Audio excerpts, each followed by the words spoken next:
ये जान तो आनी जानी है, ये जान तो आनी जानी है, इस जान की तो कोई बात नहीं। तिहाड़ जेल में फांसी का इंतजार कर रहे कश्मीर के पृथकतावादी नेता मकबूल भट्ट के लिए फैज अहमद फैज की लिखी ये पंक्तियां उनके जीवन का ब्रह्म वाक्य थी। तिहाड़ के जेलर सुनील गुप्ता के लिए मकबूल भट्ट कश्मीर के एक पृथकतावादी नेता नहीं बल्कि उच्च कोटि के बौद्धिक शख्स थे, जिनके साथ वो अपनी अंग्रेजी भाषा को बेहतर करने का अभ्यास किया करते थे।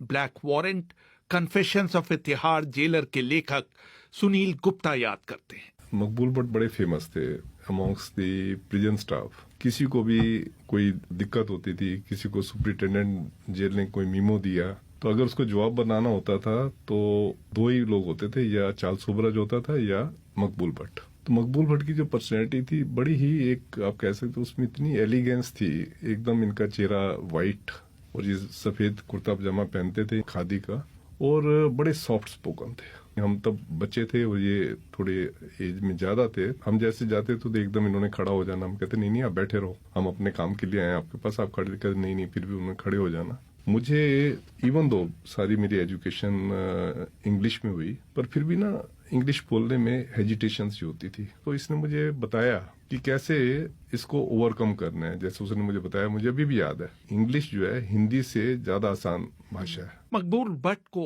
फांसी की सजा सुनाई गई थी 1966 में सीआईडी इंस्पेक्टर अमरचंद की हत्या के मामले में। कहा जाता है कि जब उनको वो सजा सुनाई गई तो उन्होंने मजिस्ट्रेट की भरी अदालत में कहा था, जज साहब वो रस्सी अभी तक नहीं बनी जो मकबूल को फांसी लगा सके। इस फैसले के 4 महीने बाद भट्ट ने जेल में 38 फीट लंबी सुरंग खोदी थी। वो 2 सप्ताह तक पैदल चलते हुए पाकिस्तान प्रशासित कश्मीर भाग निकले थे। वहां 8 साल बिताने के बाद वो दोबारा भारतीय कश्मीर लौटे थे और उन्होंने अपने साथियों के साथ हिंदवारा बारामूला में एक बैंक लूटा था और बैंक मैनेजर की हत्या कर दी थी। 1971 में इंडियन एयरलाइंस के विमान गंगा को पाकिस्तान हाईजैक कर ले जाने की योजना भी उन्हीं की दिमाग की उपज थी। बीबीसी ने उस हाईजैकिंग को अंजाम देने वाले और इस समय श्रीनगर में रह रहे हाशिम कुरैशी से पूछा कि इस वारदात में मकबूल भट्ट का रोल क्या था। मकबूल भट्ट का ही तो रोल था। ये तो उन्होंने जो स्पेशल कोर्ट में जो बयान दिया था उसमें तो उन्होंने साफ कहा है कि मैं और मेरे साथियों ने कोई साजिश नहीं की, हम अपनी कौमी आजादी की जंग लड़ रहे हैं। तो हम बैठे हुए थे डॉक्टर फरूक हैदर के डाइनिंग टेबल पे, तो वहां न्यूज आई कि कराची में एरिटेरिया के 2 मिलिटेंटों ने एथोपिया के जहाज पे फायरिंग करके उसको नुकसान पहुंचाया। तो उन्होंने कहा, वो छलांग मार के खड़ा हुआ, हमें भी ऐसे काम करने चाहिए ताकि हमारी तारीख भी मशहूर हो, लोगों को मुतारफ हो। दिस इज द रियल मनसूबा बंदी ऑफ गंगा हाईजैकिंग। कुछ दिनों के बाद, 8 दिन के बाद, मुझे भट्ट साहब ने कहा कि अगर हम आपको जहाज अगवा करने की ट्रेनिंग दें तो आप कर सकेंगे। मैं कहा, मेरे लिए एक ही बात, मैं तैयार हूं हर चीज के लिए। 1984 में ब्रिटेन में भारत के राजनयिक रवीन म्हात्रे का पहले जेकेएलएफ ने अपहरण किया और उनको छोड़ने के बदले में मकबूल भट्ट की रिहाई की मांग की।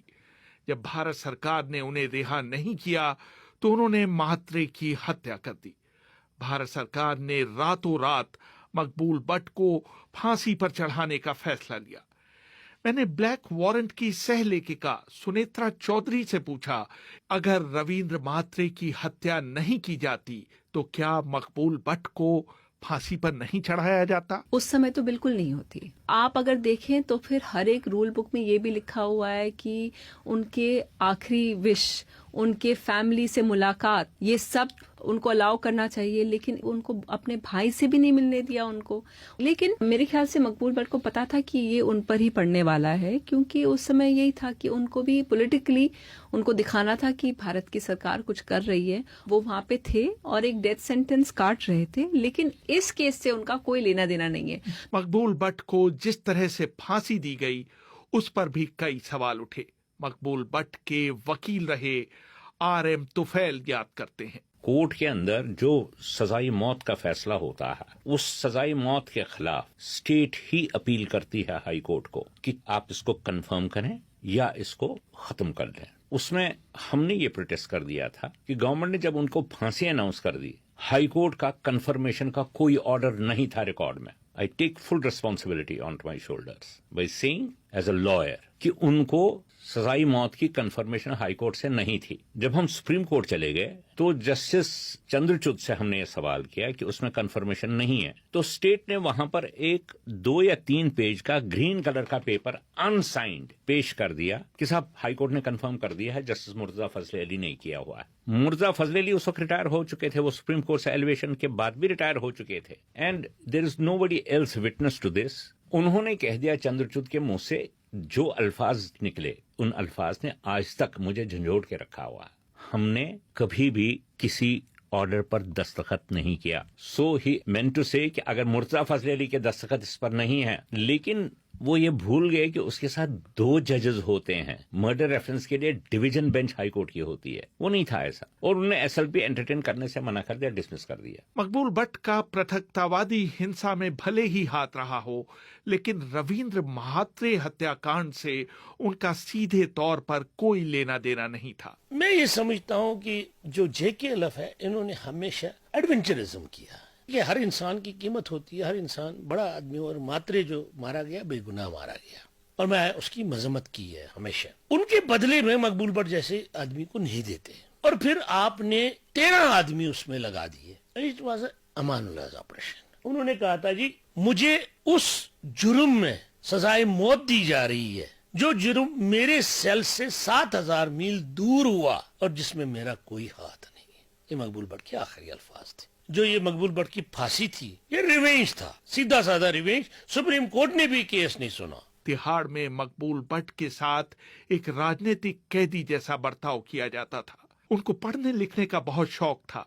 उनके साथ काम कर चुके हाशिम कुरैशी बताते हैं, देखें वो कम से कम 5 फुट 10 इंच के करीब थे। वो बहुत ही नरम मिजाज थे। जब वो बोलते थे ऐसा लगता है कि दुनिया की तमाम लाइब्रेरियों का इल्म उसने अपने अंदर समाया है। जब वो नेशनलिज्म या आज़ादी पे या किसी मसाइल पे बोलते थे, लोगों की आज़ादी पे, गुर्बत के खिलाफ, बीमारी के खिलाफ, एजुकेशन के हक में, औरतों के हक में, जब वो बोलते थे तो ऐसा लगता था कि जैसा दुनिया के जितने भी इनकलाबी है, जिन्होंने एज ए इनकलाबी जन्म लिया या इनकलाबी मुतारफ हुए हैं, उनकी तमाम रूहें उनमें समो गई है और वो बोल रहा है। हालांकि मकबूल भट्ट को उनकी फांसी के बारे में पहले से सूचना नहीं दी गई थी, लेकिन उन्हें इस बात का अंदाजा हो गया था। डायरेक्टर जनरल जो जेल के थे, उन्हें ओवरनाइट ले जाया गया श्रीनगर, क्योंकि ये जो कोर्ट था वो श्रीनगर में थे, और उसके बाद उनके वकील वगैरह को, ठीक है, उन्होंने बहुत कम समय दिया गया। अगर हम एक और चीज देखें तो फिर उनकी जो केस की सुनवाई जो चल रही थी वो किसी और मामले में,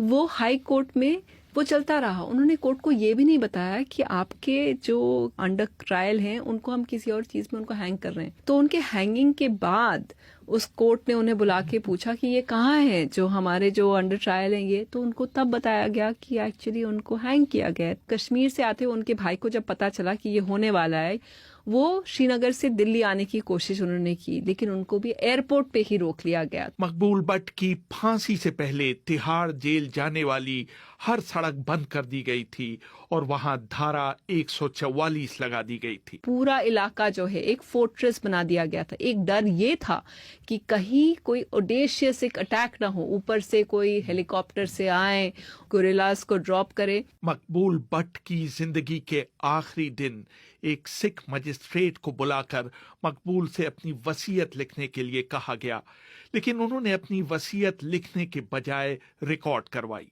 11 फरवरी 1984 की सुबह उन्होंने आखिरी बार नमाज पढ़ी, चाय पी और फांसी के फंदे की तरफ बढ़ गए। सबसे पहले तो जब भी फांसी होती है तो हमारे सामने जो जेल रोड है, बड़ी बिजी रोड है, उसको बंद कर दिया जाता है। साइड की रोड है उसको बंद कर दिया जाता है। तो इनको तो पता था कि इनको लटकाना है। ये करीब करीब 4 बजे के करीब जो है ये उठ गए थे, क्योंकि इनका चेहरा वैसे बहुत चमकता होता था, एकदम इनके फीचर इतने शाइनिंग थे, सफेद रंग के थे। थोड़े से वो बुझे हुए थे, तो उन्होंने अपनी नमाज वगैरह पढ़ी सुबह की, चाय पी। एक सरदार जी मुझे याद है SDM थे, तो वो आए, उन्होंने इनको कहा कि आपकी कोई प्रॉपर्टी वगैरह है जो आगे आप डिवॉल्व करना चाहते हो? इन्होंने कहा नहीं, प्रॉपर्टी तो मेरी कोई नहीं है, पर ये एक संदेशा उन्होंने दिया उसमें कि जिसमें उन्होंने अपने कश्मीर वालों को कि आप इस स्ट्रगल को जो है आगे जारी रखें। और चाय पीने के बाद जो है बड़े शांत उससे जो है इनको जब कपड़े पहनाए काले और जब वो हाथों को हैंडकप किया तो बड़े शांत तरीके से उस पे गए। और उस टाइम भी हमारे ये दोनों हैंगमैन जो है फकीरा और कालू वहां पे थे, इनको वो लेके गए। ये पहले से ही तय कर लिया गया था कि उनके शव को उनके परिवार वालों को नहीं दिया जाएगा और उन्हें तिहाड़ जेल में ही दफनाया जाएगा। इनके केस में काफी सारी बुक्स थी, इनके जो फ्रेंड्स वगैरह लाए थे बुक्स थी इनकी काफी सारी, और इनकी पर्सनल बिलोंगिंग जैसे है कि जो कपड़े पहनते थे ये, या जो होली कुरान ये पढ़ते थे, तो वो सब चीजें हमने उनको, एक तो उनके घर वालों को नहीं दिया, उनके वहां से रिक्वेस्ट आई कि इसको देने के लिए, तो वो नहीं दी। ये डिसीजन जेल सुप्रिंटेंडेंट को नहीं देना होता, ये डिसीजन हाईएस्ट लेवल पे जो गवर्नमेंट का होता है उस लेवल पे ही लिया जाता है। आप यू कैन से कि होम मिनिस्टर या प्राइम मिनिस्टर लेवल पे ये चीजें डिसाइड होती हैं। वहीं से जो है हाईएस्ट लेवल पे ये डिसाइड हुआ कि इसकी बॉडी को जो है वहां नहीं देना, क्योंकि सेपरेटिस्ट जो है वो इसको जो है मिसयूज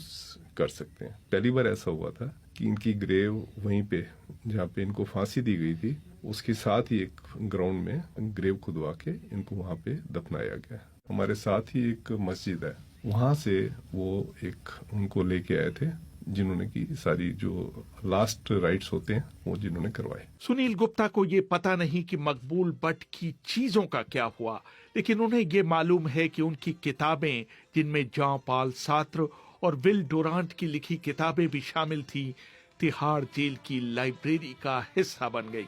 आने वाले सालों में जिस किसी ने भी वो किताब लाइब्रेरी से ली, उसे कभी अंदाजा ही नहीं हुआ कि इन किताबों का असली मालिक कौन था। जिस धज से कोई मक्तल में गया, वो शान सलामत रहती है।